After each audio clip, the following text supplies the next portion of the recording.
नमस्कार। कैसे हैं आप लोग? आज मैं जो बात करने के लिए आपसे आया हूँ वो स्कूल के बच्चों और उनके पेरेंट्स को संबोधित है। तो दृष्टि आईएएस ने अब तक बहुत सारे वर्टिकल्स, बहुत सारे काम किए। हमने करीब 9 शहरों में आईएएस की शाखाएं शुरू की, ऑनलाइन वेंचर शुरू किया।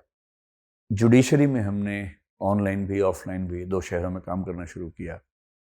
इस बीच में टीचिंग एग्जाम्स का एक वर्टिकल हमारा काफ़ी बड़े पैमाने पर चल रहा है। एसएससी और जो बाकी वनडे एग्जाम्स हैं उनके वर्टिकल्स भी हमारे ऑनलाइन सेक्टर में काफ़ी ठीक तरीके से काम कर रहे हैं।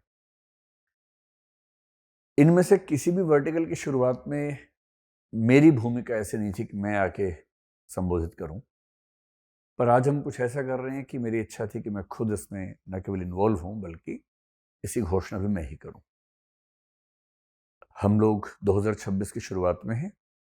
15 जनवरी 2026 से हम एक नए वर्टिकल की शुरुआत कर रहे हैं और वो वर्टिकल पहला ऐसा वर्टिकल है, बड़ा वर्टिकल है, जिसमें हमारा मूल उद्देश्य एक संस्थान के तौर पर ग्रो करना नहीं है बल्कि एक समाज के तौर पर ग्रो करने में अपनी भूमिका निभाना है।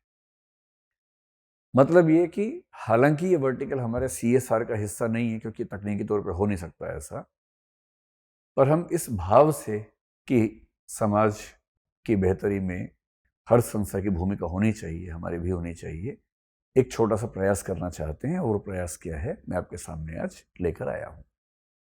प्रयास ये है कि हम स्कूल की शिक्षा की दुनिया में थोड़ा सा एक काम शुरू करने वाले हैं और जिसको हम लोग ई स्कूल वर्टिकल या स्कूल वर्टिकल अपनी आपस की भाषा में कहते हैं। तो कहीं कहीं आप इसको हमारा ई स्कूल वर्टिकल पढ़ेंगे, कहीं कहीं स्कूल वर्टिकल पढ़ेंगे, जो भी शब्द आपको अच्छा लगे। ये क्या है, क्यों है, तो मैं केवल 3 बातों पर संक्षिप्त चर्चा करूंगा ताकि दृष्टि की ओर से एक ऑफिशियल अनाउंसमेंट के तौर पर वो सारी बातें पेरेंट्स को और स्कूल के बच्चों को पता हो जो हम बताना चाह रहे हैं। पहला सवाल ये है कि हम ये वर्टिकल क्यों शुरू कर रहे हैं, हमारा इसके पीछे पर्पस क्या है। दूसरा ये है कि हम इसको कब शुरू करेंगे और कैसे शुरू करेंगे, व्हेन एंड हाउ। और तीसरा ये कि क्या सच में हम इसके माध्यम से कोई डिफरेंस क्रिएट कर पाएंगे, ऐसा क्या डिफरेंस हमें लगता है कि हमारे पास है देने के लिए, जो इसके माध्यम से हम पेश करेंगे। सबसे पहली बात यह है कि कब से हम ये क्यों शुरू करना चाह रहे हैं। सिंपल सी बात है, दृष्टि ने बहुत सारे क्षेत्रों में अपना काम किया, लगभग सभी क्षेत्रों में हमारा काम ठीक है और हम बहुत संतुष्ट हैं इस चीज से। पर हमें ऐसा लगता है कि किसी भी समाज में शिक्षा की जो असली नींव है, बुनियाद है, वो तो स्कूल से शुरू होती है। स्कूल 2 तरह के मोटे तौर पर हमें दिखते हैं। एक बड़े शहरों के महंगे स्कूल, छोटे शहरों में भी आजकल कुछ महंगे स्कूल, मध्यम श्रेणी के स्कूल हैं। दूसरी तरफ गांवों में, छोटे कस्बों में वो स्कूल हैं जहां पर शिक्षा की उतनी बेहतर सुविधाएं सरकारों की कोशिशों के बावजूद नहीं मिल पाती।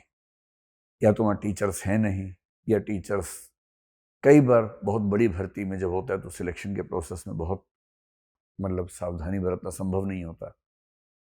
और कुल मिला के ये कि अगर गांव के या छोटे कस्बे के स्कूल में, विशेष तौर पर सरकारी अर्ध सरकारी स्कूल में, अगर टीचर्स की इन्वॉल्वमेंट बहुत अच्छी ना हो, बच्चों का उत्साह बहुत ना बढ़ा पाएँ, और बच्चे भी जिस बैकग्राउंड से आते हैं उनके पेरेंट्स को भी बहुत अंदाज़ा ना हो कि पढ़ाई कैसे करनी है, पढ़ाई का क्या महत्व है, तो ऐसा होता है। जैसे मैं खुद जब स्कूल में था, मैंने पाया कि जिन विषयों में मुझे बहुत उत्साह टीचर्स की ओर से नहीं मिला, मैं भी धीरे धीरे डल होता गया। और मुझे आज तक दुख है कि कुछ विषय मैंने बहुत ध्यान से नहीं पढ़े, पढ़ने चाहिए थे, अब लगता है कि पढ़ना चाहिए था।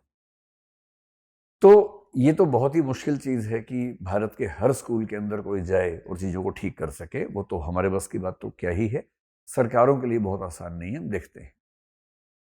पर तकनीक के विकास ने एक ऐसी भूमिका हमारे दौर में दी है। एक तो एआई के विकास ने, आर्टिफिशियल इंटेलिजेंस, और दूसरा ये जो ऑनलाइन तकनीक है कि मैं एक स्टूडियो के अंदर खड़ा होकर अपनी बात कह रहा हूँ और देश का कोई भी व्यक्ति यूट्यूब के माध्यम से या हमारी एप्लीकेशन के माध्यम से उस चीज़ को देख सकता है, सुन सकता है, सवाल पूछ सकता है, टिप्पणी कर सकता है, और थोड़ा सा और तकनीकी उपाय कर लें तो बातचीत भी कर सकता है। इस तकनीक के आने के बाद से शिक्षा की दुनिया में और बहुत सारे क्षेत्रों की दुनिया में आमूल बदलाव आया है, सी चेंजेस आए हैं। उस सी चेंज प्रोसेस का थोड़ा सा हिस्सा हम बनना चाह रहे हैं और हमें ऐसा लगता है कि स्कूल की शिक्षा में अगर चीजें बेहतर हो सकें, बेहतर का मतलब ये है कि अगर स्कूल का कोई भी बच्चा अपने स्कूल में पढ़ते हुए, हम इस बात के सख्त हिमायती हैं कि बच्चों को स्कूल में सावधानी से रहना चाहिए, पढ़ना चाहिए, खेलना चाहिए, कल्चरल एक्टिविटीज़ में, डिबेटिंग में, मंच की गतिविधियों में, स्पोर्ट्स की एक्टिविटीज़ में जम के पार्टिसिपेट करना चाहिए। स्कूल छोड़कर किसी तरह की पढ़ाई करना हम इसके पक्ष में बिल्कुल नहीं है, ना कभी होंगे। तो हम चाहते हैं कि बच्चे स्कूल को एंजॉय करें। स्कूल की लाइफ में केवल पढ़ाई नहीं होती है, स्कूल की लाइफ में बहुत कुछ होता है जो स्कूल में बच्चों के साथ आपस में मिल के, बात करके, खेल कूद करके सीखते हैं। और मैं जब भी किसी पेरेंट्स की सभा में जाता हूँ तो ये कहता हूँ कि बच्चों की स्कूल लाइफ को किसी भी तरह से, किसी भी परीक्षा के दबाव में बर्बाद नहीं करना चाहिए, खत्म नहीं करना चाहिए। बच्चे स्कूल जाएं, उस पूरे प्रोसेस को एंजॉय करें, लेकिन पढ़ाई भी महत्वपूर्ण है। ऐसा हो सकता है कि कोई बच्चा अपने स्कूल में किसी अध्यापक से बहुत कंफर्टेबली ना पढ़ पा रहा हो, ना समझ पा रहा हो। ये भी हो सकता है कि किसी स्कूल में टीचर्स की अटेंडेंस ही कम हो, टीचर्स आते ही ना हो, या कोई टीचर छुट्टी पे चला गया है और बच्चों की पढ़ाई सफ़र कर रही है। और फिर मान लीजिए क्लास में समझ भी लिया और घर आके उसको चीज़ें ठीक से याद नहीं आ रही हैं, तो कंसेप्ट की जो बिल्डिंग है, और हम कंसेप्चुअल क्लैरिटी या कंसेप्चुअल जो फाउंडेशन है उसको शिक्षा में सबसे महत्वपूर्ण मानते हैं। तो हमारा ये प्रयास किसी भी स्कूल को किसी भी रूप में रिप्लेस करने की कोशिश ना है, ना हम ऐसा सोच सकते हैं। हम तो स्कूल जाने वाले बच्चों को स्कूल के साथ साथ एक सुविधा मुहैया करवाना चाहते हैं, ताकि स्कूल के अलावा जब भी उनको दिक्कत हो, उनका सपोर्ट करने के लिए, सुविधा देने के लिए कोई प्लेटफॉर्म खड़ा हो। तो हम क्या करना चाह रहे हैं? हम करना ये चाह रहे हैं कि स्कूल के बच्चे स्कूल से आने के बाद शाम को, अगर उनको अपने विषय में कहीं कोई दिक्कत आ रही है, तो सिर्फ आधा घंटा, 1 घंटा उस स्पेसिफिक टॉपिक पे हमारे टीचर्स के वीडियो देखे, कंसेप्ट अपना ठीक करे, कुछ क्वेश्चंस का जवाब करने का अभ्यास करे, और उसके बाद ये पाए कि उसके स्कूल की शिक्षा को सप्लीमेंट करने के लिए, कॉम्प्लीमेंट करने के लिए एक मंच उपलब्ध है, और जो मंच लगभग आसानी से भारत का हर पेरेंट, भारत का हर बच्चा अफोर्ड भी कर सकता है और उसका फायदा भी ले सकता है। तो इसके पीछे पर्पस मूल रूप से इतना ही है। हमने जानबूझ के तय किया है कि दृष्टि के बाकी वेंचर्स हमारे जैसे हैं, वो चलते रहेंगे, लेकिन ये जो वेंचर है इसको हम लगभग CSR की तर्ज पर, CSR कानूनी तौर पर हम नहीं बना सकते क्योंकि संस्था अपने ही वेंचर को CSR नहीं कह सकती है, लेकिन हमारे मन में जो इसको लेकर एक नीयत है, एक मंशा है, वो ये है कि लगभग 0 के आसपास की फीस, जैसे मतलब महीने की करीब 100 रुपए की फीस, 150 रुपए की फीस के आसपास हर बच्चे को उसके साल भर की पढ़ाई आराम से मिल सके, और जिस बच्चे को जितनी ज़रूरत है वो उसका इस्तेमाल कर सके। एक बार टॉपिक को समझना हो, 2 बार समझना हो, 3 बार समझना हो, जितनी बार समझना हो, समझ सके, देख सके, हमारी टीम से इंटरेक्ट कर सके, और पढ़ाई में जो सप्लीमेंट्री भूमिका है वो हम पूरी तरह से उसके लिए निभा सके। हम इसे कब शुरू करेंगे और कैसे शुरू करेंगे? क्योंकि ये वर्टिकल बहुत ज़्यादा रिसर्च की, प्रयास की मांग करता है। हम पिछले करीब 6 महीने से इस पर काम कर रहे हैं, और हम एक चरण में सारी शुरुआत करने के बजाय धीरे धीरे इस पर काम करने की हिमायती हैं। शुरुआत हम इसकी कर रहे हैं 15 जनवरी 2026 से, यानी कि बहुत जल्दी, आजकल में ही। अभी हम शुरुआत में इसमें केवल 4 क्लासेस की पढ़ाई शुरू करेंगे, 9th से लेकर 12th तक की पढ़ाई, 9वीं, 10वीं, 11वीं, 12वीं। 11वीं 12वीं में जो 3 सेगमेंट्स होते हैं, हम तीनों सेगमेंट्स को लेंगे। वो आर्ट्स भी है, वो कॉमर्स भी है, और वो साइंस भी है। हमने तय किया है कि जो भी सेगमेंट लें उस सेगमेंट को पूरी तरह से कवर कर लें। तो आर्ट्स भी होगा, कॉमर्स भी होगा, साइंस भी होगा। कैसे करेंगे? हाउ का जवाब ये है कि फिलहाल हम इसकी शुरुआत कर रहे हैं यूट्यूब से। अभी हम इसको अपनी एप्लीकेशन में लेकर नहीं आ रहे हैं। और यूट्यूब पे कैसे? तो यूट्यूब पे हमने 4 चैनल्स अभी जनरेट किए हैं, क्रिएट किए हैं। एक चैनल है, चारों का नाम है दृष्टि स्कूल। तो जब भी आप सर्च करेंगे यूट्यूब पर, दृष्टि स्कूल नाम से सर्च करते ही आपको एक दिखेगा कि 3-4 चैनल्स हमारे दिख रहे हैं। एक चैनल का नाम है दृष्टि school 9th and 10th class. दूसरे चैनल का नाम है दृष्टि स्कूल, वही DES में लिख देता हूं संक्षेप में, दृष्टि स्कूल आर्ट्स करके है। एक दृष्टि स्कूल साइंस करके है, तो दृष्टि स्कूल आर्ट्स ब्रैकेट में 11th एंड 12th क्लास। एक चैनल है दृष्टि school commerce 11th and 12th class, और चौथा है दृष्टि स्कूल साइंस, वैसे ही 11th एंड 12th क्लास। तो शुरुआत में हम इन 4 चैनल्स के माध्यम से अपने कार्यक्रम की शुरुआत करेंगे। इस एकेडमिक सेशन में जो भी चल रहा है, उस एकेडमिक सेशन में हम केवल यूट्यूब पे काम करने वाले हैं। हमें इस बात का अंदाज़ा है, इल्म है, एहसास है कि जो आखिरी 1-2 महीने होते हैं एग्ज़ाम के, उस समय बच्चों पर दबाव भी ज़्यादा होता है, उनको क्विक रिवीजन की ज़रूरत होती है, उनका मन करता है कोई उनको हैंड होल्डिंग करते हुए पूरे साल का पाठ्यक्रम थोड़ा आसान भाषा में समझा दे, रिवाइज करवा दे, क्विक रिवीजन करवा दे। तो फिलहाल अगले 1-1.5 महीने तक, जब तक एग्ज़ाम बच्चों के होंगे, हम यही काम करेंगे, लंबी क्लासेस लेके रिवीजन करवाना या छोटे छोटे ब्रेक देके रिवीजन करवाना, और पूरे पाठ्यक्रम को कम से कम एक बार रिवाइज करवा देना आसान भाषा में। ये हमारा अगले 1-1.5 महीने का पर्पस रहेगा, ऑब्जेक्टिव रहेगा। तीसरी बात किसी के मन में ये आ सकती है कि ये काम तो बहुत लोग कर ही रहे हैं, तो इसमें ऐसा क्या डिफरेंट है? तो डिफरेंट क्या है, ये तो मेरे ख्याल से हम कहें इससे बेहतर है कि आगे चल के वो लोग बताएं जो इन चैनल्स पर आते हैं। पर मैं आपको ये बता सकता हूं कि हमारी मंशा में, हमारी नीयत में, इरादे में क्या डिफरेंट है। कुछ खास नहीं। एक तो मैंने आपसे पहले ही कहा कि ये जो प्रोग्राम है बहुत ही लो फी प्रोग्राम रहेगा।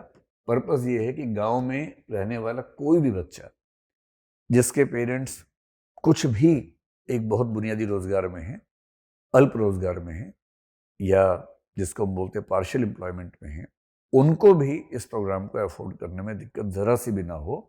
एक तो ये पर्पस हमारा रहेगा।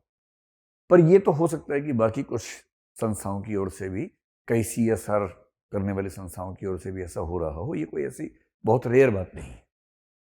दूसरा क्या अलग है, जो मैंने पर्सनली फील किया है कि स्कूल एजुकेशन में जो माहौल अभी है, जो चैनल्स काम करते हैं, उसमें जो टीचर्स पढ़ाते हैं, मैं किसी व्यक्ति विशेष के बारे में नहीं कह रहा हूं, ना मेरी ऐसी कोई राय है कि मैं किसी व्यक्ति विशेष के बारे में कहूं, पर हमने सामान्य रूप से ये देखा कि स्कूल के बच्चों को पढ़ाने वाले चैनल्स में जनरली टीचर्स का बोलने का तरीका, जोक्स करने का तरीका, बात करने का तरीका कई बार ऐसा होता है जो कम से कम हमें लगता है कि बहुत अच्छा नहीं है। और बच्चों को मनोरंजन तो उससे मिल जाता है, पर मनोरंजन ऐसा नहीं है जो उनका मानसिक स्तर ऊपर बढ़ाए, बल्कि मनोरंजन कई बार ऐसा होता है जो उनको थोड़ा हल्केपन की ओर लेके जाता है। हमें ऐसा लगता है, मैं जिस स्कूल से पढ़ा हूँ, आप भी जो पेरेंट्स हैं जिन स्कूल से पढ़े होंगे, आपने देखा होगा कि पढ़ाई में एक गंभीरता का, शालीनता का, डिसिप्लिन का एक बड़ा महत्व होता है।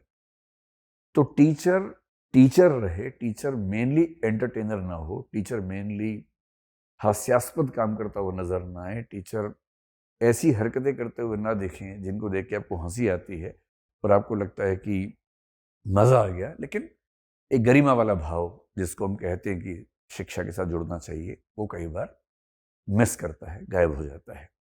तो हो सकता है कि इस वजह से बहुत सारे बच्चों को थोड़ा सा ये लगे कि उतना मज़ा नहीं आ रहा है, लेकिन हाँ, हम जिस पॉलिसी पर चलना चाहेंगे, हम अपने टीचर्स के साथ बहुत क्लियर हैं इस मामले में कि आपको न तो सेल्स पर्सन बन के बात करनी है लगातार कि ये खरीद लो, वो खरीद लो, वो सब नहीं करना है, आपको पढ़ाना है और कंसेप्ट ओरिएंटेड पढ़ाई करवानी है।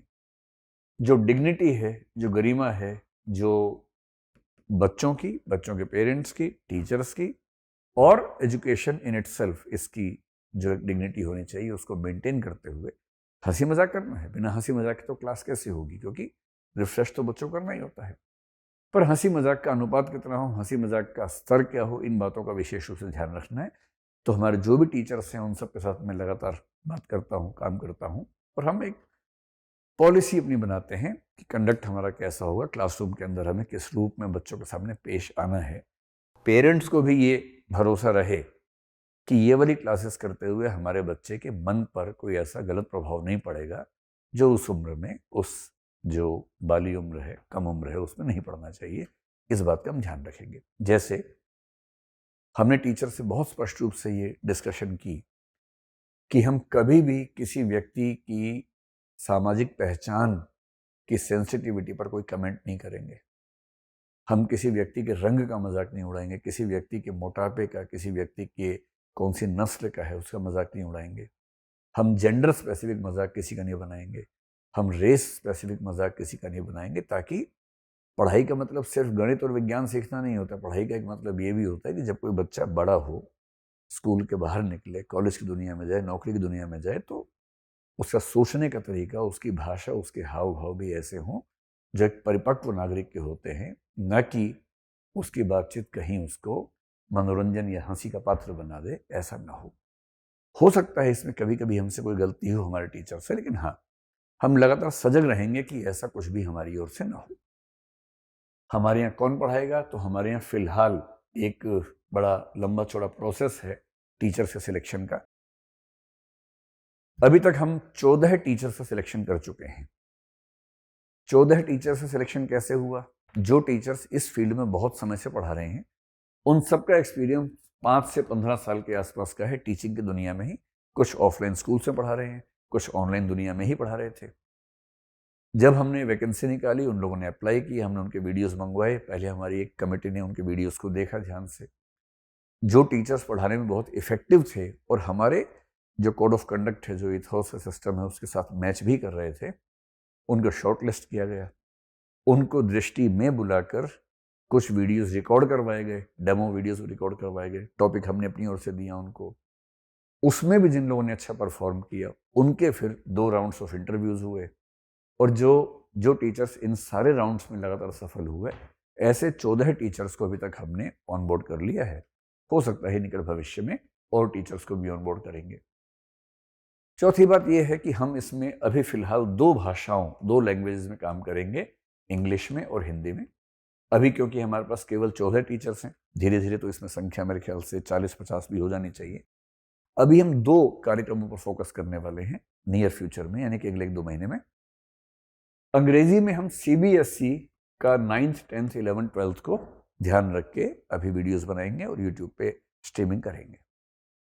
हिंदी में क्योंकि यूपी बोर्ड के बच्चों की संख्या देश में सबसे ज्यादा है, तो शुरुआत में हम यूपी बोर्ड को लेंगे, ताकि कम से कम समय में ज्यादा से ज्यादा बच्चों तक पहुंचकर उनकी जरूरत का हम समाधान कर सके, कोई मदद कर सके। तो फिलहाल हम अंग्रेजी में सीबीएसई और हिंदी में यूपी बोर्ड पर चलेंगे। अंग्रेजी का मतलब विशुद्ध अंग्रेजी फिलहाल नहीं होगा, उसमें अंग्रेजी हिंदी मिक्स करके, जिसको हम हिंग्लिश आजकल कह देते हैं, उसमें होगा। आगे चल के हो सकता है कि हम प्योर इंग्लिश में भी कुछ प्रोग्राम शुरू करें। इस एकेडमिक ईयर में, यानी लगभग मार्च 2026 तक, हम केवल यूट्यूब पे इन 4 चैनल्स पे लगातार प्रेजेंट रहेंगे। उसके बाद हम अपनी एप्लीकेशन पे ईयर लॉन्ग कोर्सेज, यानी पूरे साल चलने वाले कोर्सेज, जिसमें रोज आधा 1 घंटे की क्लास बच्चों की होगी, और बच्चे अपनी सुविधा से जिस समय चाहें उस दिन, या रिकॉर्डेड क्लास के रूप में बाद में देखना चाहें देख सकते हैं। कुछ प्रोग्राम्स हमारे साल भर के होंगे, कुछ आधे साल वाले भी होंगे, कुछ 3 महीने वाले भी होंगे, ताकि होता ना कि बच्चे आमतौर पर परीक्षा से 3 महीने पहले ही जागते हैं, कुछ परीक्षा से 1 महीने पहले ही जागते हैं, कुछ थोड़ा सीरियस 6 महीने पहले, कुछ पूरे साल भर सीरियस रहते हैं। तो जो बच्चा जब से गंभीरता से पढ़ना चाहेगा, हम कोशिश करेंगे ऐसे सारे बच्चों के लिए हमारे पास प्रोग्राम्स हों। मुझे उम्मीद है कि ये पहल अगले कुछ समय में एक बड़ा परिवर्तन समाज में लाने में सक्षम होगी। तो जो भी लोग सोशल मीडिया में, जो भी लोग एडटेक की दुनिया में, एजुकेशनल दुनिया में ऐसे प्रयोग कर रहे हैं, मैं ये नहीं कह रहा कि हमारा प्रयोग उन सबसे अलग, उन सबसे जुदा, उन सबसे बहुत बेहतर है, लेकिन हाँ, उन्हीं सब के बीच में खड़े होकर हम भी एक गंभीर कोशिश कर रहे हैं। और कोशिश ये है कि अगर स्कूल की शिक्षा बेहतर हुई, नींव मजबूत हुई, इंफ्रास्ट्रक्चरल इश्यूज की वजह से जो बच्चे स्कूल में इंटरेस्ट लूज कर बैठते हैं, इंटरेस्ट बन गया, बच्चे 12वीं क्लास में स्कूल से बेहतर पढ़ाई करके निकले, तो हमारा मानना है कि आज से 10, 20, 25 साल के बाद हमारा समाज अभी की तुलना में काफ़ी बेहतर और परिपक्व होगा। उसी में एक छोटी सी आहुति हमारी ओर से भी है। ये प्रोग्राम क्योंकि मेरा कोर इंटरेस्ट का प्रोग्राम है, इसमें मैं भी काफ़ी एक्टिव रहने वाला हूँ। एक्टिव का मतलब ये है कि जो विषय मुझे आते हैं, उन विषयों में बच्चों के डाउट सेशंस हुए या कभी ज़ूम मीटिंग्स में तो मैं खुद भी रहूँगा। कभी-कभी हो सकता है कोई छोटा-मोटा कॉन्सेप्ट जो मेरे सब्जेक्ट में मुझे बड़ा आसान लगता है, वो सोशियोलॉजी हो सकता है, पॉलिटिकल साइंस हो सकता है, इकोनॉमिक्स हो सकता है, कॉमर्स या अकाउंटेंसी या मैनेजमेंट हो सकता है, जो मैंने विषय पढ़े हुए हैं। उनमें से हो सकता है कि कभी-कभी मैं कोई छोटी-सी क्लास भी लूँ और बच्चों से मुखातिब तो होऊँगा ही। और इसमें क्योंकि 10वीं क्लास के बाद बच्चों के सामने करियर का प्रश्न बड़ा प्रश्न हो जाता है, तो इसके साथ हम करियर कैसे चुनें, ऐसी भी एक सीरीज़ पर काम करना चाह रहे हैं। वो सीरीज़ बुनियादी तौर पर मुझे खुद ही लेनी है, तो हो सकता है अगले 2-3 महीने में हम उस सीरीज़ में कुछ वीडियोस इन्हीं चैनल्स पर लेके आएँगे, ताकि बच्चों और उनके पेरेंट्स के मन में ये दुविधा भी खत्म हो कि हमें आगे चलकर क्या करना है और कैसे करना है। फिलहाल इतना ही, और मुझे उम्मीद है कि हम लोग इस कार्यक्रम के थ्रू, इस चैनल के थ्रू लगातार जुड़े रहेंगे। धन्यवाद, नमस्कार। अब एग्जाम की तैयारी को और बेहतर करने के लिए हमारे चैनल को लाइक, शेयर और सब्सक्राइब करना ना भूलें।